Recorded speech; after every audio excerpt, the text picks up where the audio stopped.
Pemirsa, beragam persoalan mencuat dalam pelaksanaan PPDB tahun 2023 ini. Banyak orang tua yang kecewa karena anaknya tidak masuk ke sekolah. Padahal jarak rumahnya tidak terlalu jauh dari sekolah. Ada pula yang kedapatan memakai kartu keluarga fiktif dan praktek curang lainnya di sejumlah daerah. Dewan Perwakilan Rakyat berencana memanggil Menteri Pendidikan, Kebudayaan dan Riset serta Teknologi Nadiem Makarim untuk dimintai keterangan soal gaduh PPDB ini. Apa saja yang menjadi penyebab berbagai persoalan PPDB ini? Apakah sistem zonasi perlu diubah? Kami akan mengajak Anda untuk membahasnya bersama dengan Ketua Komisi 10 DPR RI, Saiful Huda. Selamat petang Pak Saiful Huda. Sebenarnya apa saja yang diamati oleh DPR dalam soal PPDB 2023 kali ini yang masih saja karut-marut? Oke, terima kasih Mbak. Yang pertama catatan kami perlu sampaikan bahwa Komisi 10 sudah manggil pihak Kemendikbud.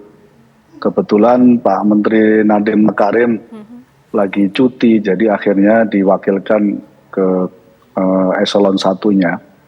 Kita sampaikan dalam rapat dengar pendapat dengan eselon 1 Kemendikbud bahwa semestinya sejak dari awal semua persoalan menyangkut soal lubang-lubang ketidaksempurnaan dari sistem zonasi ini sejak awal sebenarnya sudah bisa diantisipasi karena sistem ini sudah diberlakukan hampir 7 tahun yang lalu, tepatnya tahun 2017. Nah, sayangnya tidak terantisipasi dengan baik karena ada beberapa yang menurut kita yang semestinya bisa dilakukan koordinasi sejak dari awal, ini tidak bisa terjadi. Itu yang pertama. Yang kedua, sistem zonasi, sistem PPDB kita kan memang semangatnya sejak dari awal dalam rangka untuk melakukan pemerataan akses pendidikan dan meningkatkan kualitas pendidikan kita. Jadi sistem zonasi ini sebenarnya lebih pro kepada anak-anak siswa didik kita yang tidak mampu. Karena selama ini dengan sistem sebelum zonasi, semua anak-anak kita tidak bisa terserap dan tidak bisa masuk ke sekolah-sekolah yang dulu sering disebut sebagai sekolah favorit dan seterusnya itu. Ya. Itu catatan kami. Yang ketiga, karena persoalan pendidikan ini kompleks, sejak dari awal sebenarnya kami mendorong Kemendikbud untuk mengaktifkan Satgas, di mana Satgas ini secara keanggotaan lintas kementerian. Karena kerumitan dan kompleksitas di bawah itu memang harus dilakukan kerja sinergi dengan kementerian dan lembaga-lembaga di luar Kemendikbud. Nah sayangnya harus jujur diakui hampir 3 tahun, 4 tahun terakhir Satgas ini tidak berfungsi. Bahkan kelihatannya tidak diaktifkan kembali. Baik, peristiwa kenapa begini, tadi Bapak katakan bahwa ini juga daerah, untuk mengalokasikan bagaimana rakyat yang kurang mampu, anak-anaknya bisa sekolah dengan layak begitu. Tapi ada banyak sekali kasus di mana anak-anak dari orang tua yang tidak mampu ternyata tidak dapat sekolah, Pak. Karena PPDB yang karut-marut ini di mana rumah mereka sebenarnya jaraknya juga tidak terlalu jauh, tetapi ada orang yang jaraknya lebih dekat lagi gitu. Artinya mereka tidak bisa sekolah pada saat ini. Itulah yang sering disebut dengan modus kecurangan itu. Mereka membuat yang mampu membeli surat domisili kepada penyelenggara pemerintahan di level kelurahan dan seterusnya itu. Nah semestinya sistem ini kan sudah ada setiap tahun, muncul setiap tahun. Nah kalau Satgas ini bekerja, misalnya Satgas ini kerjasama dengan Kemendagri, Kemendagri bisa bikin surat edaran yang memberikan warning, punishment kepada siapapun, termasuk pejabat kelurahan, RT RW yang melakukan surat domisili, akan mendapatkan sanksi gitu. Jadi sangat sederhana sebenarnya kalau ini terintegrasi dengan baik.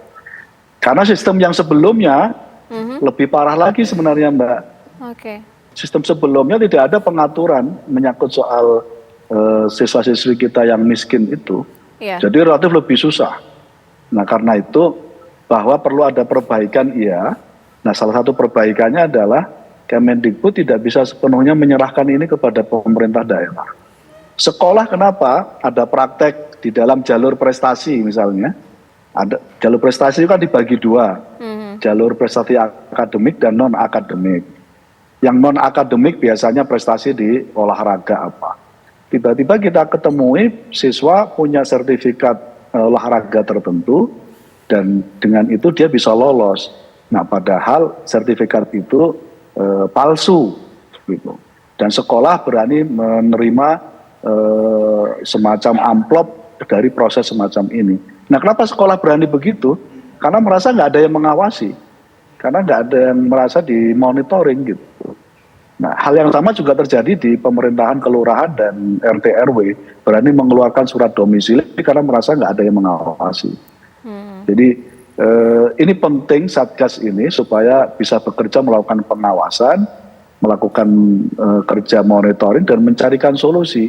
Saya bayangkan kalau Satgas ini ada dan efektif bekerja, ketika diketemukan masalah, Satgas langsung bisa merekomendasikan untuk mencarikan solusi dan memberikan punishment. Oke. Dan ini yang tidak terjadi. Iya, Pak Saiful, artinya Satgas ini nantinya akan bekerja per domisili atau akan seperti apa konsep pengawasannya? Hampir pasti semua akan bisa dipantau oleh Satgas karena Satgas bisa kerjasama secara sinergi dengan pemerintah daerah. Kan banyak pemerintah daerah kan silih berganti, kepala dinasnya juga silih berganti.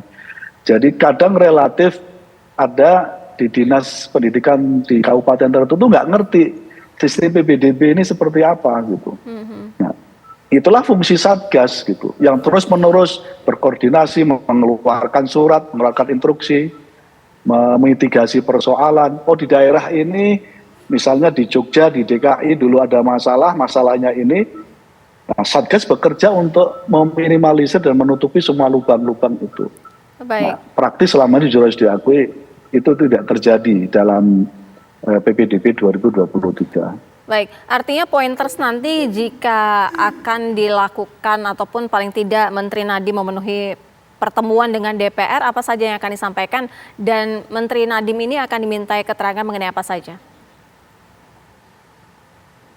Kemarin dengan eselon 1 sudah kita sepakati, kita minta untuk dilakukan evaluasi total dan dilakukan mitigasi sedetail-detailnya karena kami meyakini kalau ini dimitigasi sejak dari awal, tahun yang akan datang tidak terjadi lagi. Kami kasih waktu bulan Agustus September ini untuk melakukan mitigasi dan melaporkan lagi kepada Komisi 10 apa yang harus dilakukan untuk perbaikan tahun 2024 yang akan datang. Pak Saiful, ada tidak solusi paling tidak yang akan diberikan dari anggota DPR kepada Dinas Pendidikan terkait mengenai anak-anak yang tidak bisa sekolah karena karut-marut dari PPDB ini?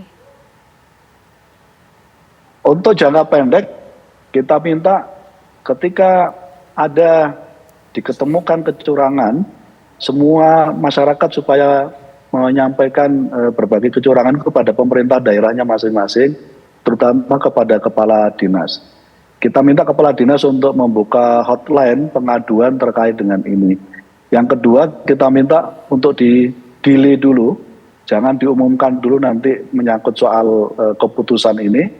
Dan ketika diketemukan masalah, kita minta untuk direview ulang. Dipastikan bahwa orang yang menggunakan surat domisili yang palsu harus dipastikan mendapatkan punishment. Jalur prestasi yang diketemukan juga kecurangan, kita minta untuk dianulir. Baik, terima kasih Ketua Komisi 10 DPR RI, Pak Saiful Huda sudah bergabung bersama kami di Kabar Petang. Kita harapkan PPDB ini tidak ada lagi terjadi karut-marut seperti dari tahun 2017 hingga tahun ini. Terima kasih. Assalamualaikum.